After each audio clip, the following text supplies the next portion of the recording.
नमस्कार, आप देख रहे हैं लल्लू लाल न्यूज चैनल और मैं हूं आपके साथ वैशाली। यूपी उपचुनाव छोड़िए, झारखंड में समाजवादी पार्टी से आगे निकल गई बसपा। यूपी को तो फिलहाल छोड़ दीजिए, सपा और बसपा ने झारखंड में भी अपनी किस्मत आजमाई थी। दोनों पार्टियों को बुरी हाल मिली है।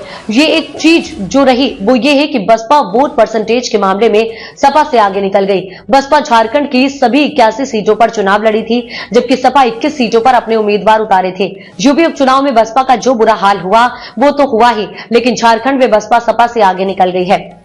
जी हां, हम वोट परसेंटेज की बात कर रहे हैं। वैसे तो बसपा झारखंड की सभी 81 सीटों पर चुनाव लड़ी थी, लेकिन उसने एक भी सीट नसीब नहीं हुई। झारखंड में बसपा का वोट परसेंटेज 0.78 रहा, जो समाजवादी पार्टी से अधिक है। झारखंड में सपा का वोट प्रतिशत 0.73 है। सपा झारखंड की 21 सीटों पर चुनाव लड़ी थी, मगर वहां एक भी सीट नहीं जीत पाई। वहीं अगर यूपी उपचुनाव की बात करें तो बसपा ने सभी 9 सीटों पर अपने उम्मीदवार उतारे थे, लेकिन सभी सीटों पर उसे हार का सामना करना पड़ा। इनमें से 7 सीटों पर बसपा की जमानत जब्त हो गई। कुछ सीटों पर उसे 1000 के आसपास की वोट मिले। कुल मिलाकर उपचुनाव में बसपा की हालत खस्ता हो गई है। यूपी उपचुनाव में बसपा की शर्मनाक हार हुई। बसपा ने सभी 9 सीटों पर अपने उम्मीदवार उतारे थे, लेकिन उसे जीत कहीं नसीब नहीं हुई। और तो और कई सीटों पर उसे 1000 के आसपास वोट मिले। अगर सभी 9 सीटों के वोट को जोड़कर देखें तो बसपा को टोटल 1,32,929 वोट मिले। मतलब यूपी उपचुनाव में बसपा पूरी तरह पिट गई। 2024 के लोकसभा चुनाव में भी बसपा का खराब प्रदर्शन रहा था।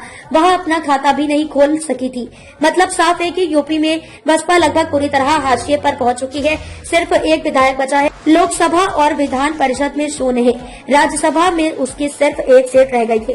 यूपी उपचुनाव में सपा का कैसा रहा प्रदर्शन? यूपी उपचुनाव में सपा को 2 सीटों पर जीत मिली है। सपा ने जिन सीटों पर जीत दर्ज की है उनमें करहल और सीसामऊ सीट शामिल है। यूपी उपचुनाव में बीजेपी ने शानदार जीत हासिल की। यूपी की 9 विधानसभा सीटों में से बीजेपी ने 6 सीटों पर जीत हासिल की, जबकि एक सीट मीरापुर उसके सहयोगी दल आरएलडी के खाते में गई। बीजेपी ने जिन सीटों पर जीत दर्ज की उसमें गाजियाबाद, फूलपुर, खैर, कुंदरकी, कटेहरी और मझवा शामिल हैं।